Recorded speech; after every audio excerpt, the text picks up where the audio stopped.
হেলমেটটা খুললাম, রেডি হলাম মুখটা খোলার জন্য। আমি জানি তো, একটুখানি ধুয়ে দিতাম।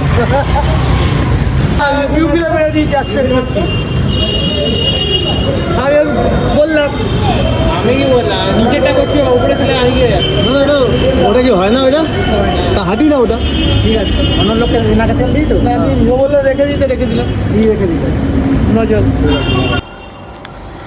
পেট্রোল পাম্পে এমন একটা স্ক্যানার রেখে দিয়েছে, যেই স্ক্যানারটা ইউজ করলে কাস্টমার নাকি ওদের এখানে টাকাই ঢুকছে না। তাহলে ওই স্ক্যানারটা রাখার মানেটা কি? কাস্টমাররা এসে তো সেই স্ক্যানারে স্ক্যান করবে, তাই না, এবং পয়সা ঢোকাবে। আমিও সেটা মারলাম। 161 টাকা মারার পর বলছে আমাদের এখানে ঢোকেনি। তারপর তো ভাই হেলমেটটা খুললাম, এবার তো ওদেরকে জবাব দিতে হবে ভাই। ফেসটা আগে দেখিয়ে নিলাম ভালো করে। তারপর দেখছি ওদের একটা ম্যানেজার আসলো, তা বললো ঠিক আছে। প্রথমে বললো যে ভাই তেল দেবে না ওকে, তখন মাথাটা খারাপ হয়ে গেছে, তেল দেবে না। তখন আমি হেলমেটটা খুললাম।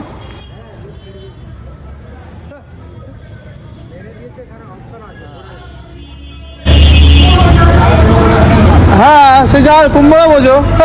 ওই একটা তোমরা পান